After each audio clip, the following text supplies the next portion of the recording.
Hello guys, सार्थक Atkar from this side.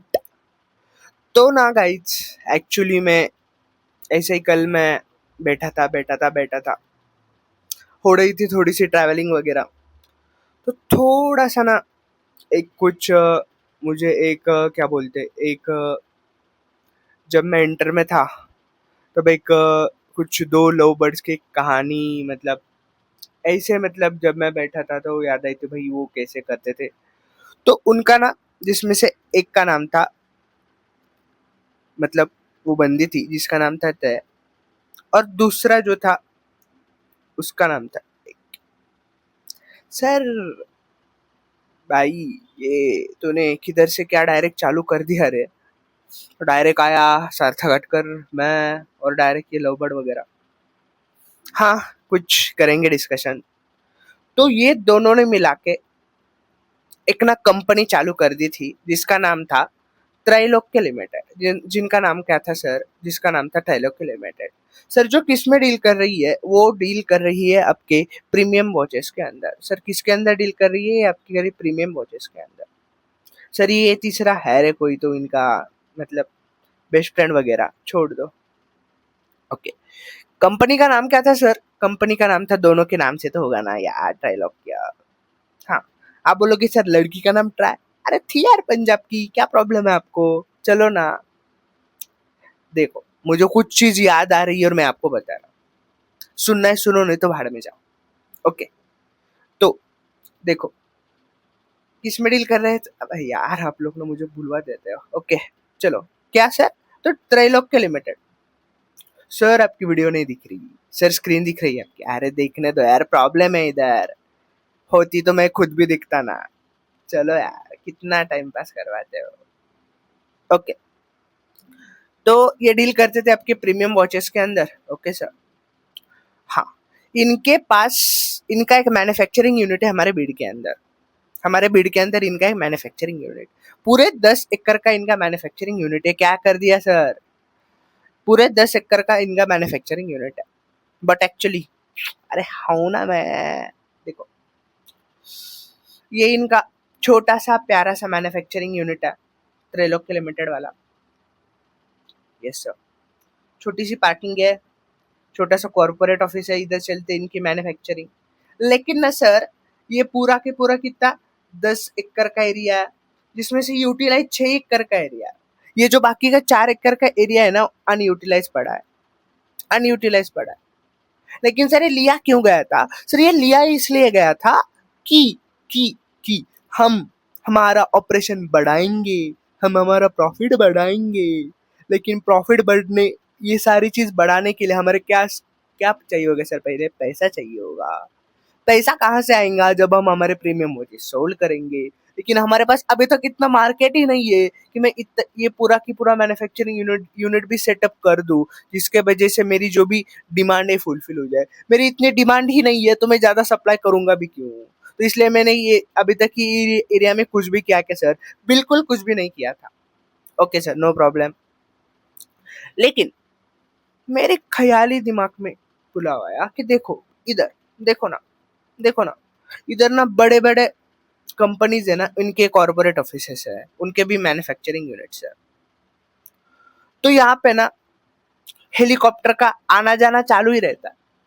Helicopters का आना जाना चालू ही रहता है। तो मैंने सोचा कि सर, ये जो मेरा ओपन स्पेस है, मैं क्या कर दूं, किसी को तो रेंट के ऊपर दे दूं। वो यहाँ पे कोई तो बिजनेस चलाएगा, कोई तो बिजनेस चलाएगा। तो मैंने ये दिया, एक हमारे पास एक कंपनी आई, एयरजेट प्राइवेट लिमिटेड। कौन सी सर? एयरजेट प्राइवेट लिमिटेड नाम की एक कंपनी आई। मैंने क्या किया, ये जो पूरा का पूरा एरिया था उनको दिया रेंट के ऊपर। सर, किसके ऊपर दिया? सर, ये जो पूरा का पूरा एरिया था, ये मैंने दिया इनको रेंट के ऊपर।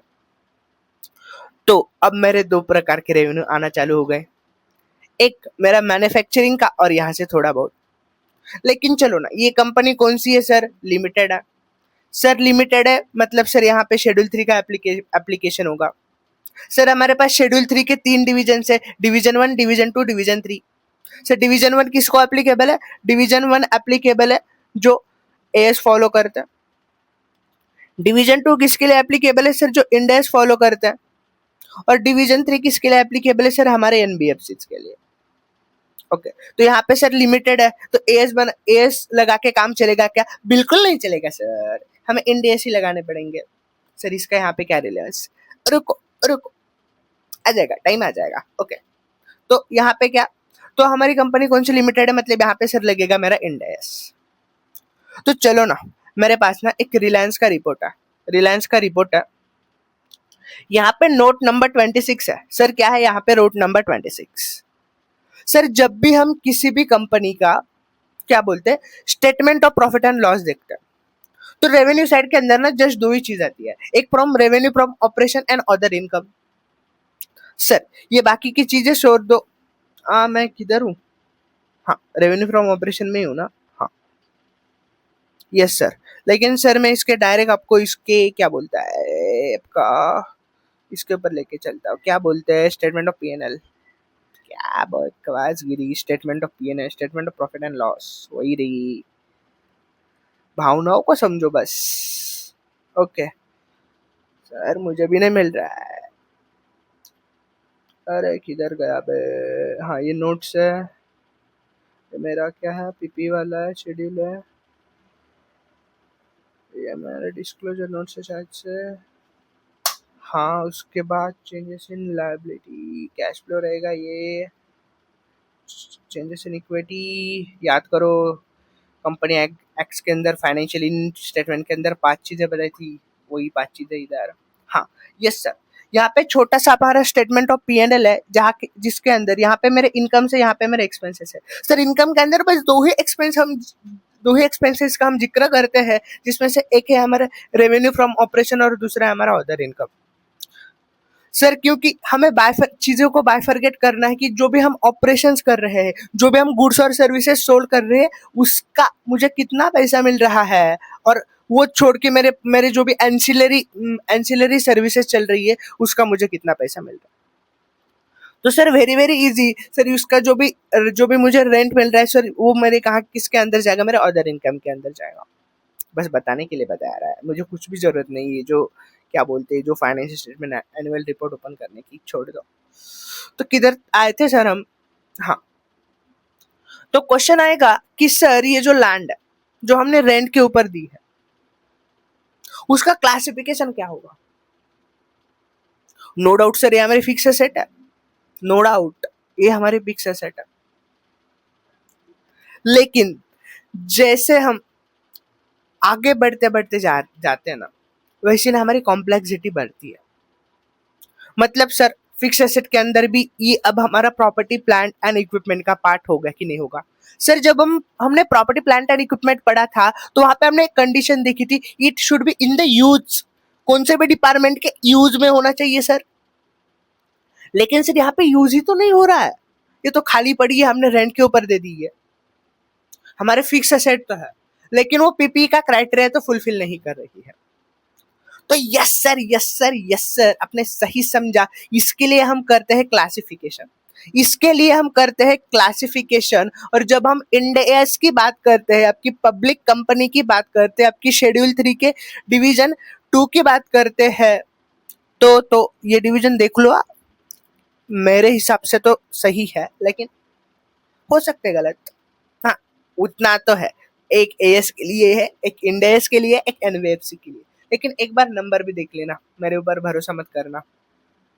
ओके, तो मैंने क्या बोला, हाँ, तो हम बात करने जा रहे हैं इंडियन अकाउंटिंग स्टैंडर्ड, जिसका नाम है सर इंड एएस 40। किसके बारे में बात करता है सर?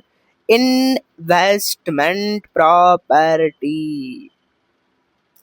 सर मैंने देखा ये इन्वेस्टमेंट प्रॉपर्टी की जरूरत क्यों पड़ी, क्योंकि सर बहुत टाइम ना हमारा एरिया या तो हमारी लैंड या तो बिल्डिंग ऐसे ही पड़ जाती है, तो हम उसको रेंट के ऊपर दे देते हैं। हम उसको क्या करते हैं सर, रेंट के ऊपर दे देते हैं, तो हमारा काम क्या बन जाता है, तो हमें हमें थोड़ी सी इनकम आती है, जो हमारे बहुत ज्यादा तो हमारे ऑपरेशंस के ऊपर इसका फर्क नहीं पड़ता, लेकिन हमें कुछ तो इनकम आती है, ना आने से कुछ तो अच्छा है ही ना।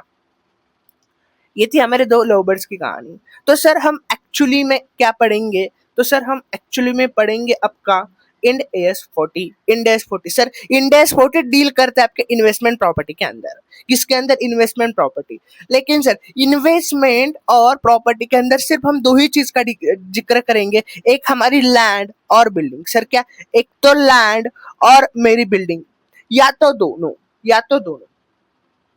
लेकिन उसके अंदर भी एक कंडीशन है सर, हेल्ड फॉर, या उसका यूज क्या होना चाहिए? या तो मैं कोई रेंटल इनकम अर्न कर रहा हूं, या तो मेरा लॉन्ग टर्म कैपिटल एप्रिसिएशन है। Sir long term capital appreciation बहुत बड़ा बड़ा यूज कर दिया। देखो हमने वो हेल्ड की है फॉर द पर्पज, होल्ड की है कि भाई मैं इन नियर फ्यूचर इसका प्राइस बढ़ेगा और मैं बेचूंगा और मेरे पास पैसा ही पैसा होगा, मेरे पास पैसा ही पैसा होगा। इसके लिए सर ये सर, ये हमारे पास छोटी सी लैंड, ये हमारे पास बिल्डिंग।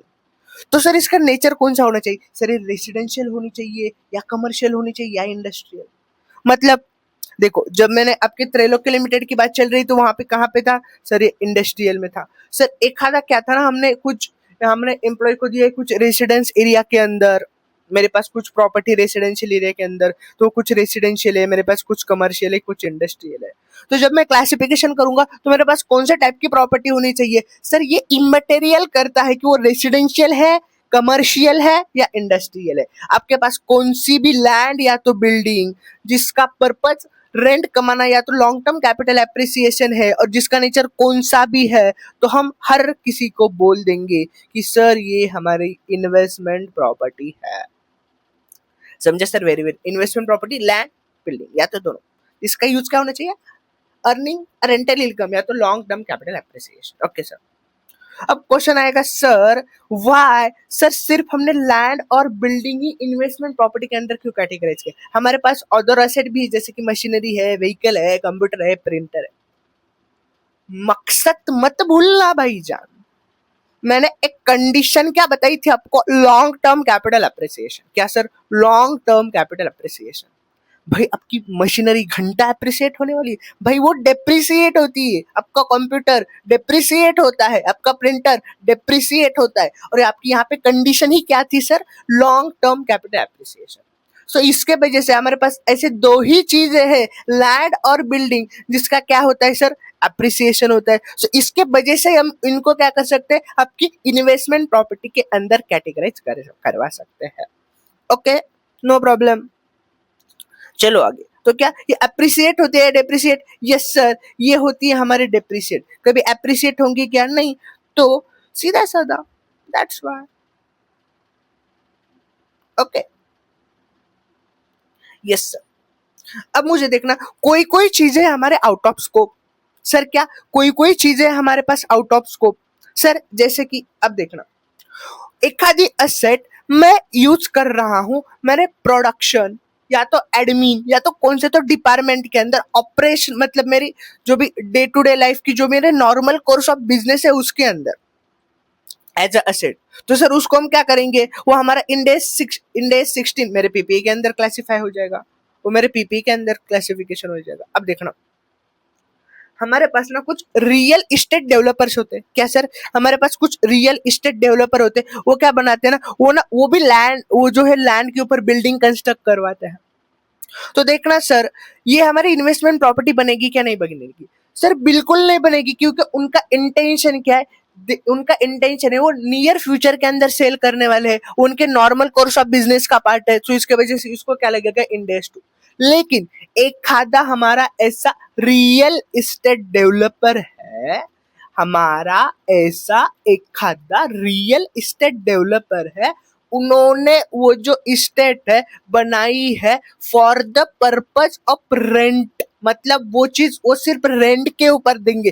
तो जी सर, ये हमारा क्या हो जाएगा? इन्वेस्टमेंट प्रॉपर्टी के अंडर कैटेगराइज होगा। ये इसका एक्सेप्शन है। किसका? इंडेस 2 का। जो भी हमारा रियल इस्टेट, देखना बात बहुत सिंपल है, जो भी हमारा रियल इस्टेट डेवलपर है, जो हमारा रियल इस्टेट डेवलपर है, उसने सेल के लिए बनाई है, तो सर इंडेस 40, इंडेस 2 सर सॉरी।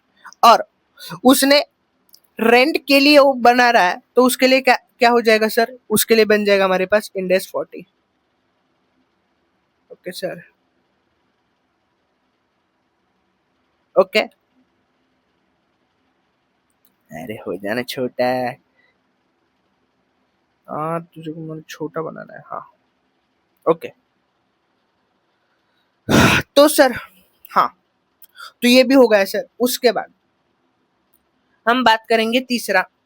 अब देखना, मैंने बोला जैसे जैसे आगे बढ़ते हैं ना, वैसे वैसे कॉम्प्लेक्सिटी बढ़ती है। मतलब क्या, देखो ना, बात बहुत सिंपल है।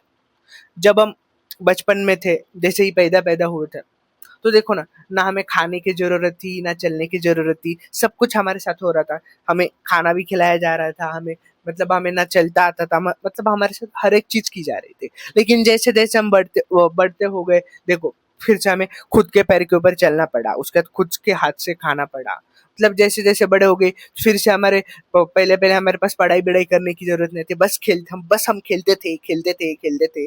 उसके बाद हमें थोड़ी सी पढ़ाई करने की जरूरत पड़ी। फिर कुछ कॉम्पिटिटिव एग्जाम का प्रेशर आ गया। फिर ऐसे करते करते अब हम सीए बनने तक आ गए। मतलब क्या, जैसे जैसे हम बढ़ते हैं, हमारी रिस्पॉन्सिबिलिटी बढ़ती है, हमारे हमारे लाइफ के अंदर की कॉम्प्लेक्सिटी बढ़ती है। वैसे वैसे जैसे जैसे हमारी कंपनी बढ़ती जाएगी, उसके अंदर की भी कॉम्प्लेक्सिटी बढ़ती जाएंगी। तो जैसे हमारे लिमिटेड कंपनी की बात हो रही थी, पब्लिक कंपनी की बात हो रही थी, लिस्टेड कंपनी की बात हो रही थी, तो यहाँ पे अंदर हमारे जो भी हमारे पास एप्लीकेबल फ्रेमवर्क है, जो भी फाइनेंशियल फ्रेमवर्क है, उसके अंदर जो भी हम एग्रीकल्चर एक्टिविटीज करते हैं ना, उसके लिए भी एक डिजाइन इंडेस है, जो है इंडेस 41, जो है हमारे पास इंडेस 41।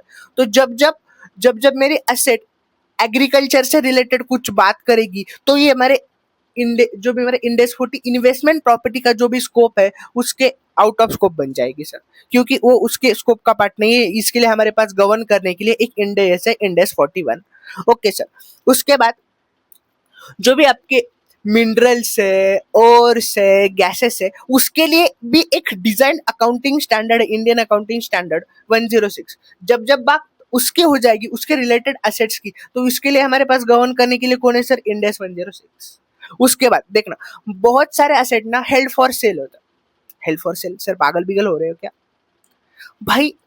बात को थोड़ा सा समझो। आपके पास एक लैंड है, आपने आज बोला और कल वो बिक गई, ऐसा तो नहीं पॉसिबल। या तो एक आधी बड़ी मशीनरी है, तो आप सबसे पहले क्या करेंगे, एक प्रॉपर निगोशिएशन होगा। मतलब क्या, मैंने आज सोचा और कल बेच दिया, ऐसा पॉसिबल है क्या बड़ी बड़ी एसेट के अंदर? नहीं पॉसिबल है सर, नहीं पॉसिबल। सर तो उसके लिए क्या करना पड़ेगा, very very easy.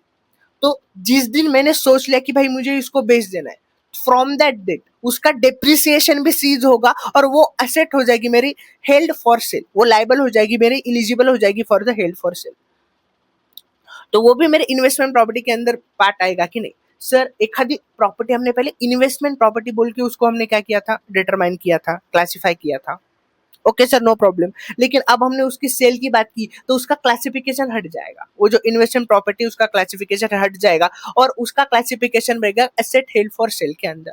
Okay sir. और जो भी हमारी नॉर्मल कोर्स ऑफ बिजनेस की जो भी हमारी इन्वेंट्रीज रहती है, वो भी, मतलब यहाँ पे हमने इंडेस 2 कवर किया था, हमने यहाँ पे भी इंडेस 2 कवर कर लिया। मतलब ये जो 5-6 चीजें ये हमारे आउट ऑफ स्कोप के अंदर है, चीजें ये क्राइटेरिया फुलफिल करेंगी, तो उसको हम बोल सकते हैं कि सर इसको हम कैटेगराइज करेंगे इंडेक्स 40 के अंदर? सर बिल्कुल नहीं कर सकते। तो हमारी बात चल रही थी ये दो लव बर्ड के रिलेशनशिप के बारे में। सर आप किधर का किधर भी घुसाड़ देते हो। हमने वो लव बर्ड की बात सुन के आपके लेक्चर देखने आए थे, और किधर के किधर रह गए। यस सर, किसकी बात चल रही थी, हमारे ट्राई और लोग की। लेकिन रिलेशनशिप इंसान के अंदर ही होता है क्या? सर बकवास कर रहे हो आप। लेकिन रिलेशनशिप ना हमारे अकाउंटिंग स्टैंडर्ड्स के अंदर भी होता है रे। आई नो बकवास चीज है, लेकिन ठीक है, करना तो पड़ेगा सर। सर आप इतने टाइम से बोल रहे हो land and building, land and building, land and building, जिसके अंदर से हम रेंट अर्न कर सकते हैं। तो सर हम ये बड़ी बड़ी कंपनी ये रेंट के ऊपर चीजें नहीं देती, ये चीज होती है लीजेस के ऊपर, लीज के ऊपर।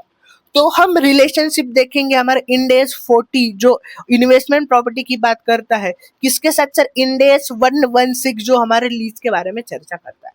सर इंडेस 116 किसके बारे में चर्चा करता है? सर ये चर्चा करता है हमारे लीजेस के अंदर। तो सर सबसे पहले हमारे पास दो टाइप की लीजेस है। सर कौन सी दो टाइप की लीजेस है? एक है हमारे पास ऑपरेटिंग लीज है, एक फाइनेंशियल लीज है। सर एक ऑपरेटिंग लीज है सर, एक फाइनेंशियल लीज है, आपने इंटर के अंदर भी पढ़ा होगा, एएस के अंदर, कोई बड़ी वाली बात नहीं है। बस हमें देखो, हमने ना एक 4-5 कंडीशन देखी थी कि किसको ऑपरेटिंग लीज बोलेंगे, किसको फाइनेंशियल लीज बोलेंगे, लेकिन हम एक सिंपल सी यहाँ पे कंडीशन देखेंगे। सो देख लो, मेरे पास ऑपरेटिंग लीज है सर, मेरे पास ऑपरेटिंग लीज है, ये जस्ट लाइक अ रेंट है, जस्ट लाइक अ रेंट, मतलब आप रेंट देते चलो और वो जो प्लेस है यूज करते चलो। और सर फाइनेंशियल लीज सर, यहाँ पे जो भी मेरा लेसी रहेगा उसको हम क्या बना देते हैं, अज्यूम्ड ओनर बना देते हैं। अज्यूम, वो क्या बन जाएगा, एक अज्यूम ओनर बन जाएगा। बस इतना सा डिफरेंस है मेरे ऑपरेटिंग लीज के अंदर और फाइनेंशियल लीज के अंदर। सर रिलेशनशिप हमें देखनी है इन्वेस्टमेंट प्रॉपर्टी और लीजेस के अंदर, लेकिन लीजेस के भी दो टाइप हो रहे थे, आपको भी पता है, मुझे भी पता है, ऑपरेटिंग लीज, फाइनेंशियल लीज। मैंने ये भी क्लियर करवा दिया कि सर ऑपरेटिंग लीज किसको बोला जाता है, फाइनेंशियल लीज किसको बोला जाता है। सर जब हम बात करेंगे आपके ऑपरेटिंग लीज की, सर ऑपरेटिंग लीज के अंदर दो दो पार्टीज रहेगी। हाँ, मैं एक चीज आपको क्लियर करवा के देता हूँ। देखो, जो भी मेरी ये इन्वेस्टमेंट प्रॉपर्टी है ना, तो इसके अंदर दो कंपोनेंट की बात चलेगी। एक आपका रेंटल और दूसरी आपकी प्रॉपर्टी का क्लासिफिकेशन। तो ये प्रॉपर्टी के क्लासिफिकेशन के लिए हमारे पास इंड एस 40 है, और ये इसको रेंटल के लिए कौन डील करेगा, ऑफ कोर्स सर उनका जो भी एग्रीमेंट हुआ है as per lease agreement, Ind AS 116। Okay sir, समझा यहाँ तक? यस सर, समझा।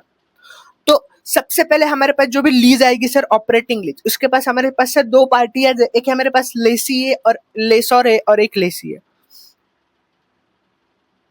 क्या हुआ, बता दू, दोनों तरफ लेसी लिखा है। मैं हूँ, मैंने बोला मेरे ऊपर भरोसा मत किया करो, मैं अच्छा आदमी हूँ नहीं रे। कर दो ही रे सर, पट हमें भी जाना है, आपकी बकवास सुनी आए आए। स्पेलिंग गलत हो सकती है क्योंकि मुझे स्पेलिंग आते नहीं।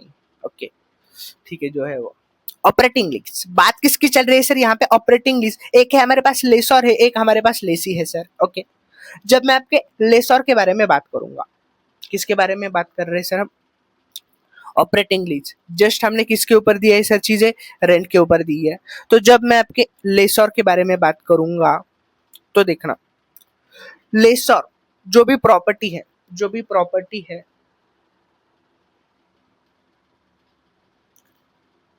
वो किसके ऊपर देंगे सर, रेंट के ऊपर देंगे।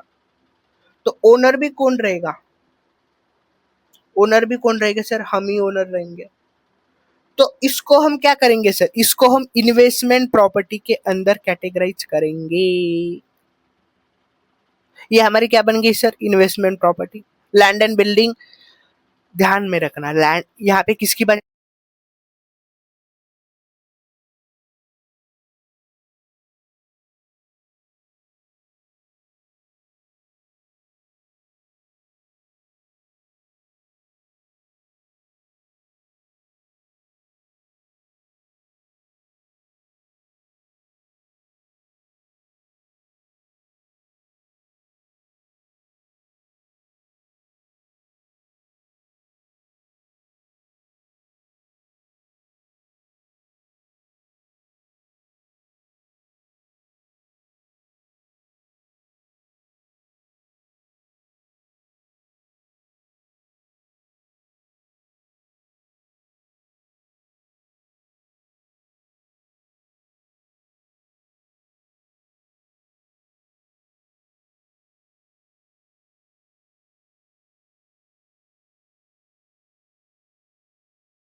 जाएगा।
एडमिन में क्या पे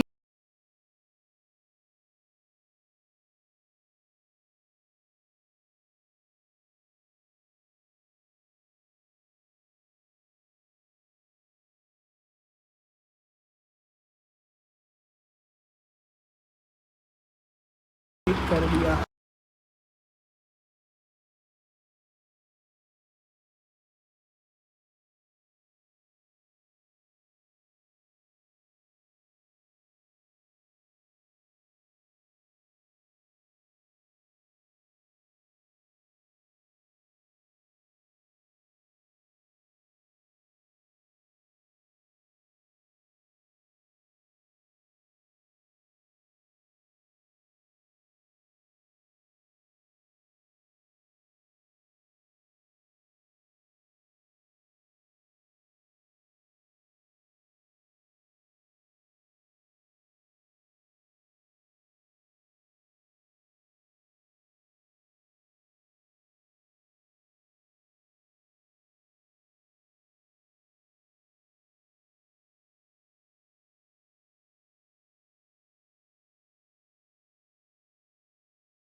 इन डेज वेरी जी सर।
मेरे पीपी